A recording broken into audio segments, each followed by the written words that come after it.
Kalau saya mah tidak yakin kalau mereka akan legowo ya. Sebab legowo itu membutuhkan kekosongan hati, membutuhkan kebesaran jiwa. Sampai hari ini saya tidak melihat rata-rata para habaib itu orang yang legowo, tidak melihat saya. Karena apa? Mungkin bisa jadi mereka sudah terlalu lama dininabubukan dengan kenangan-kenangan indah masa lalu. Karena dari tadinya yang dibangun adalah tentang kita ini adalah dzurriyyah Nabi.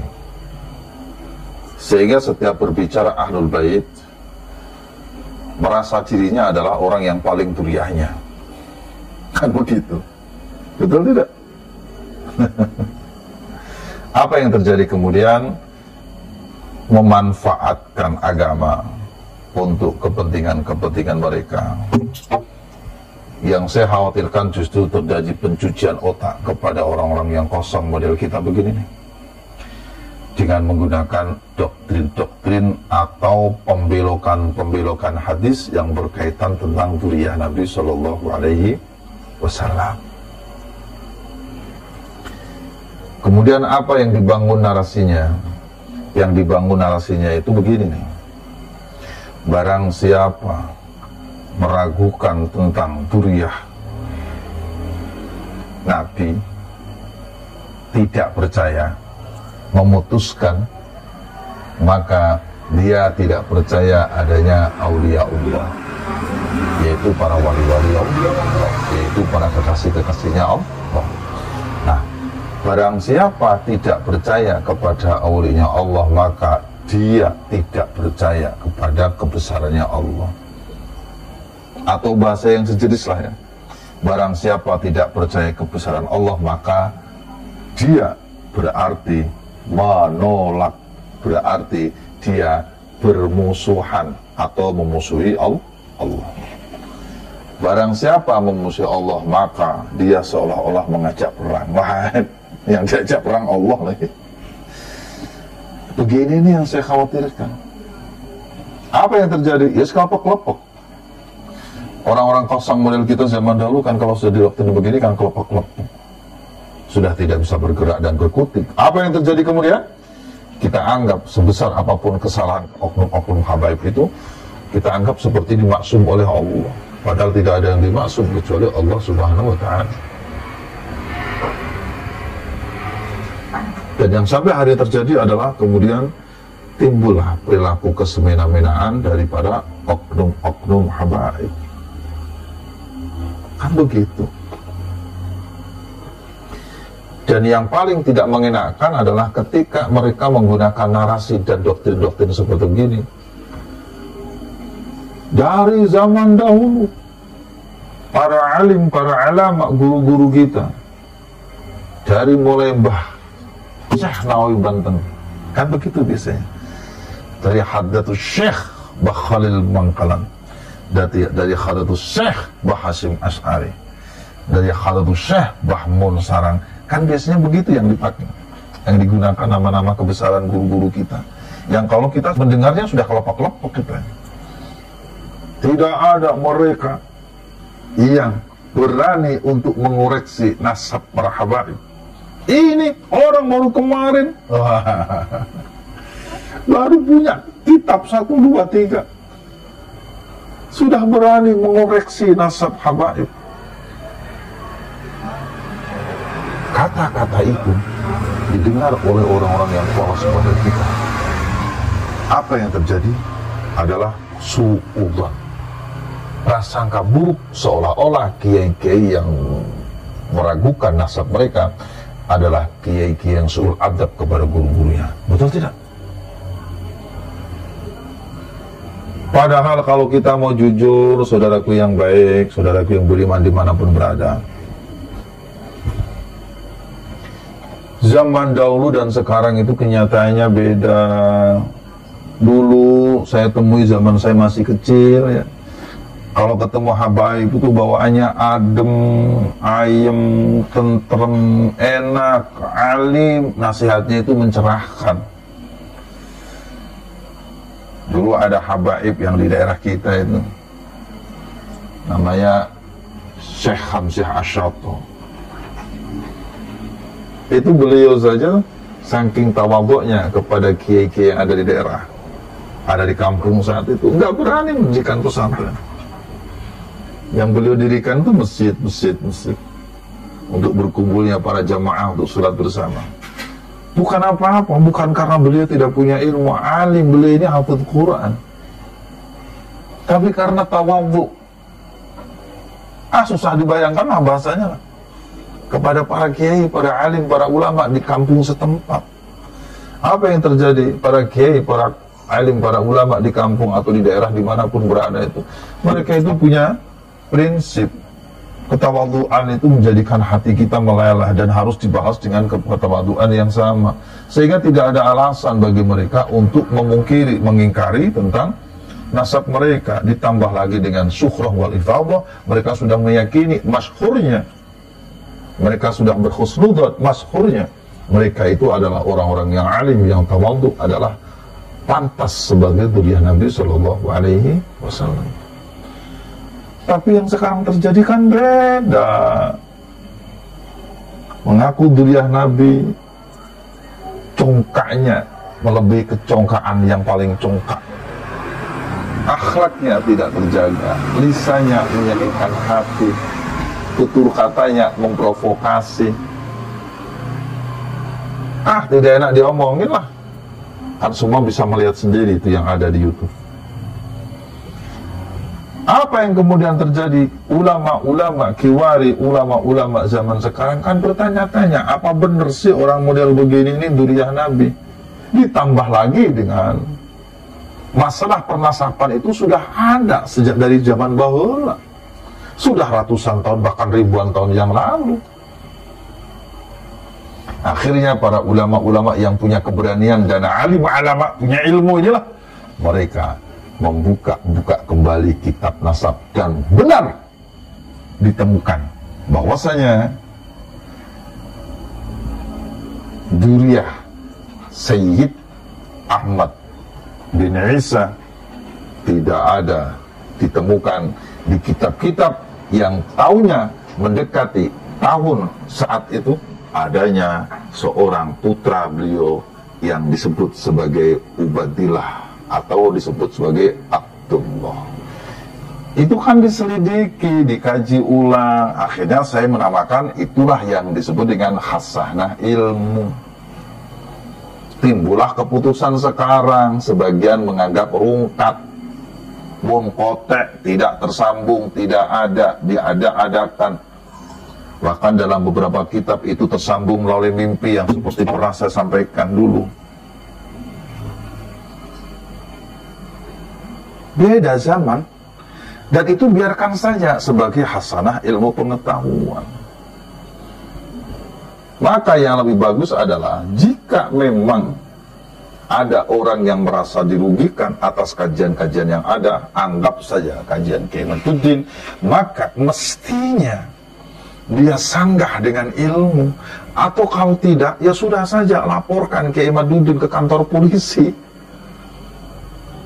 Itu yang saya tunggu-tunggu dari dulu. Makanya maaf ya, kemarin itu ketika ada surat somasi ya, saya pernah dengar katanya ada orang yang hafidz Islasah yang disomasi, itu saya senangnya minta ampun.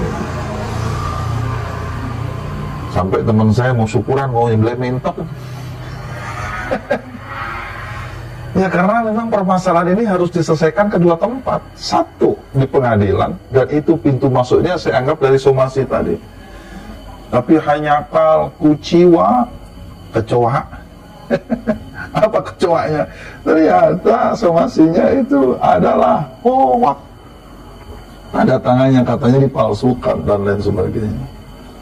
Masya Allah, kecewa deh.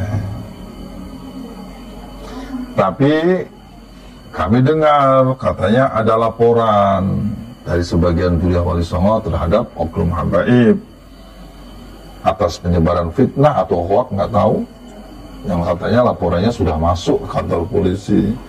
Ya mudah-mudahan saja pintu masuk ini bisa menjadi pembuktian, diterima oleh semua pihak, benar enggak kesahihan, kebenaran tentang tersambungnya Ba'alawi sampai ke Kanjeng Rasulullah SAW. Karena itu satu-satunya untuk bisa meredakan hal ini. Atau yang kedua adalah keterlibatan pengurus besar Nahdlatul Ulama. Jadikan ini bahan kajian Bahdul Matsail, undang para alim, para ulama yang ahli nasab, ahli sejarah, bil khusus tarikh Islam, lalu adakan kajian di situ. Kemudian fatwakan hasilnya. Itu salah satunya. Kenapa mesti NU, Gus? Ya dalam hal ini memang yang sangat banyak dilibatkan adalah warga NU. Baik NU secara struktural ataupun warga NU secara kultural. Kalau selain NU tidak banyak dilibatkan ya, yang heboh masalah nasab habaib ini. Betul tidak? Alhamdulillah. Nah, saya teruskan ya. Sehingga atas dasar ketawaduan itulah mereka ya tidak mungkin mengungkit-ungkit nasab orang-orang yang baik, orang-orang yang tawadu. Karena tadi dasarnya adalah husnudzan, syuhrah wal iftifadhah. Jadi zamannya sekarang sudah beda. Makanya sering saya katakan, tulis ya dengan tinta yang sangat tebal, biarkanlah kebenaran itu menemui jalannya. Allahumma shalli wa sallim wa barik alaihi. Kenapa sih timbul permasalahan ini? Ya tadi ya, dipicu dari akhlak-akhlak yang mengaku sebagai dudah Nabi, ya oknum saja ya, tetapi tidak mencerminkan tentang datuk dan leluhur-leluhur akhlaknya yang mulia. Ditambah lagi dengan saya dengar informasi ada seorang oknum habaib yang menikah cukup dengan menggunakan telepon. Masya Allah. Dan banyak hal kadang-kadang ini kalau kita dengar menyakitkan hati. Jadi kita umat Islam yang tersakiti karenanya. Seolah-olah agama itu dilecehkan kan kalau sudah begini. Dan yakin saya, kalau seandainya guru-guru kita melihat kenyataan hari ini pun, mereka juga tidak akan diem, dah. Saya yakin itu. Saya yakin. Mereka pun nangis di alam barzahnya sana. Mereka pun nangis di alam arwahnya sana. Melihat kenyataan hari ini yang begitu rapuh orang-orang yang mengaku sebagai itu dia Nabi. Tapi justru akhlaknya mengkotori, menodai akhlaknya. Akhlak yang tidak terpuji, yang dipertontonkan oleh mereka kepada seluruh umat, yang diunggah dari beberapa channel-channel YouTube. Dan itu memalukan. Memalukan. Saya kalau sudah ngomong seperti begini mau menangis sebetulnya.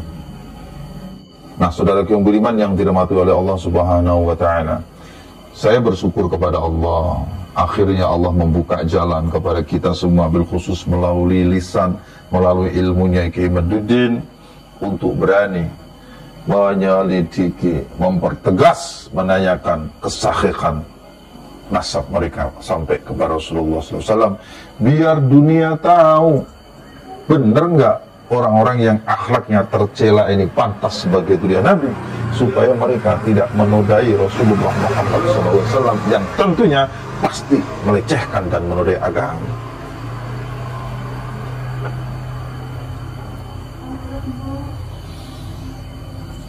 Bisa dipahami ya?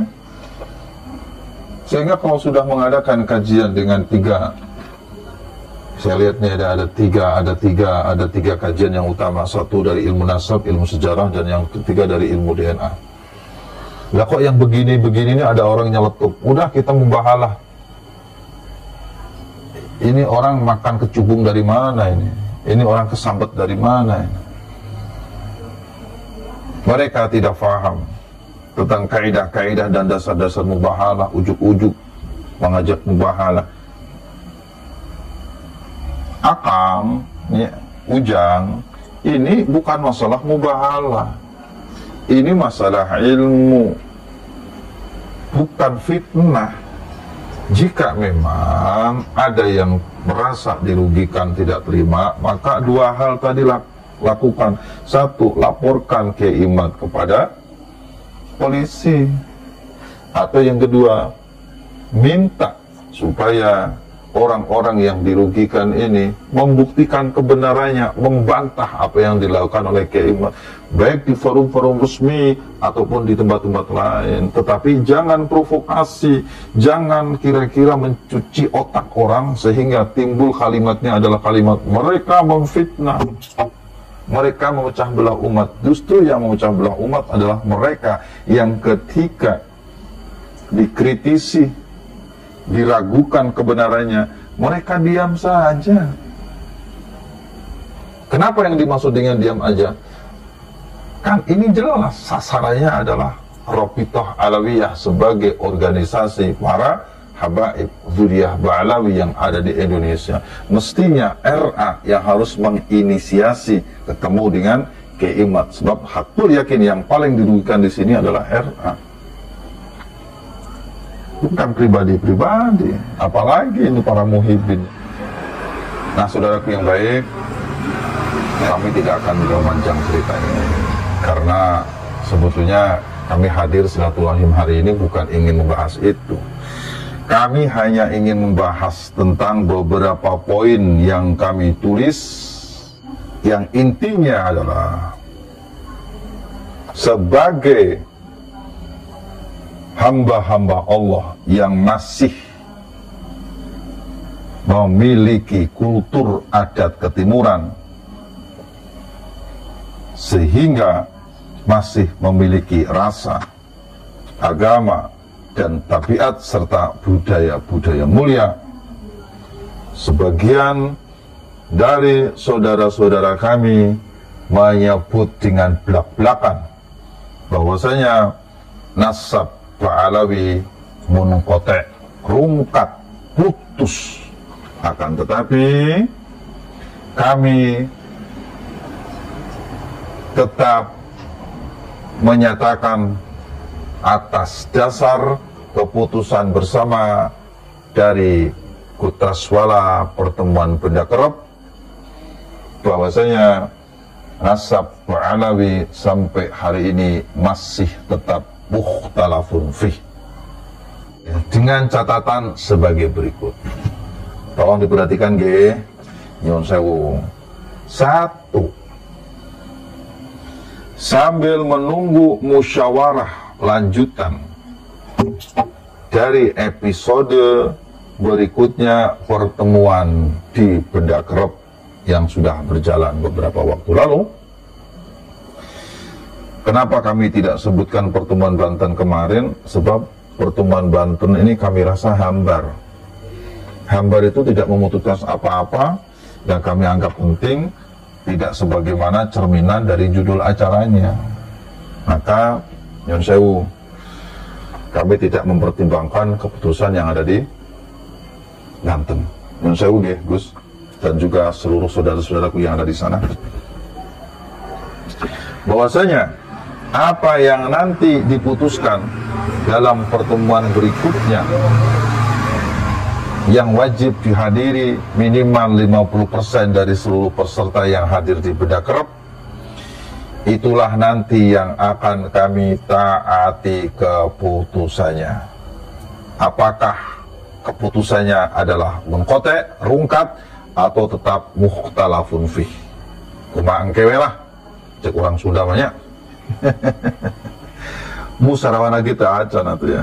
Oke, ngantosan waktuna, pemiaya pemberitahuan dehnya, kalau banyak.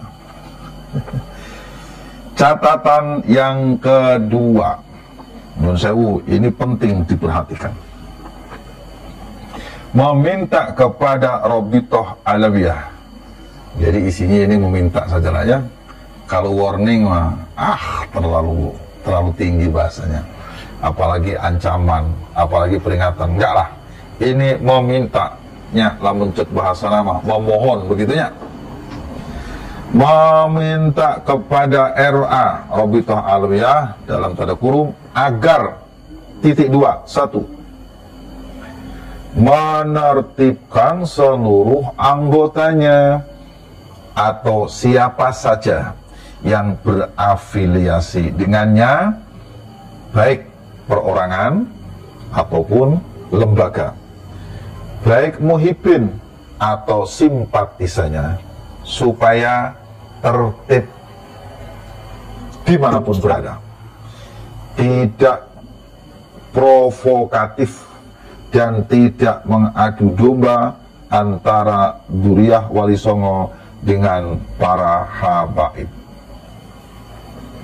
Di sini kami sebut Habib ya, atau disebut habaib sebab kami yakini mereka ini dzurriyyah dari Yaman. Paham ya maksudnya? Alhamdulillah. Dengan tidak mempersekusi, dengan tidak mengintimidasi.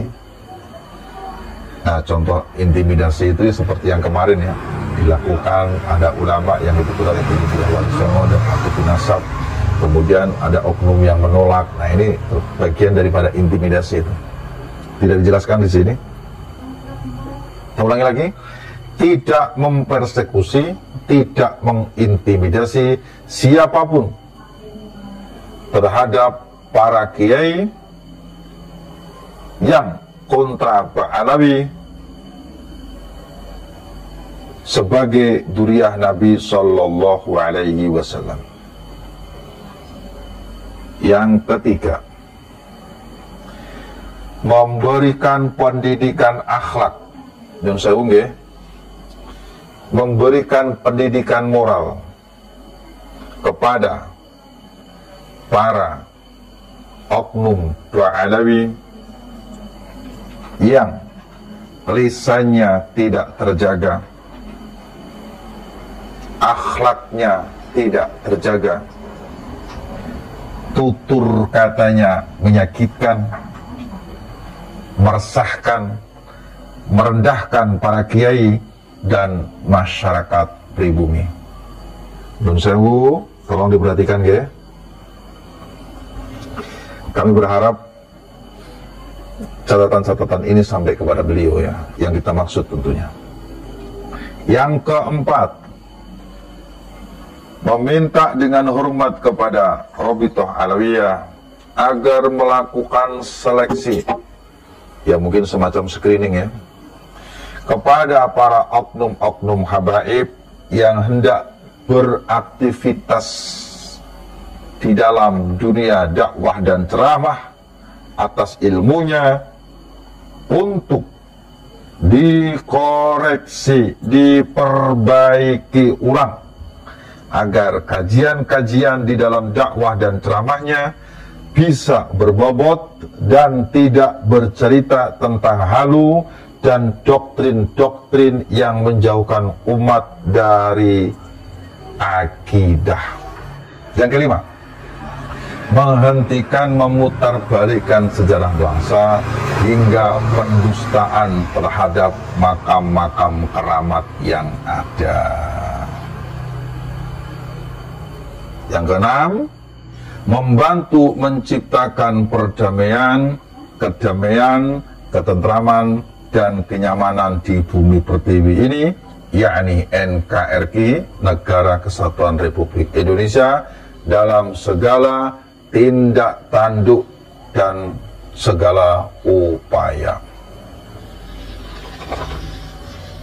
Mohon kepada RA agar ini diperhatikan dalam tempo yang sesingkat-singkatnya. Kami sangat berharap semoga momentum Rabiul Awal ini bisa menjadi momentum perbaikan diri bagi semuanya. Sebab, dan saya jika apa yang kami sampaikan ini tidak diperhatikan, maka dengan segala hormat dan sangat menyesal, kami dengan atau tanpa musyawarah berikutnya dari kelanjutan musyawarah Kutraswala Bedakrep,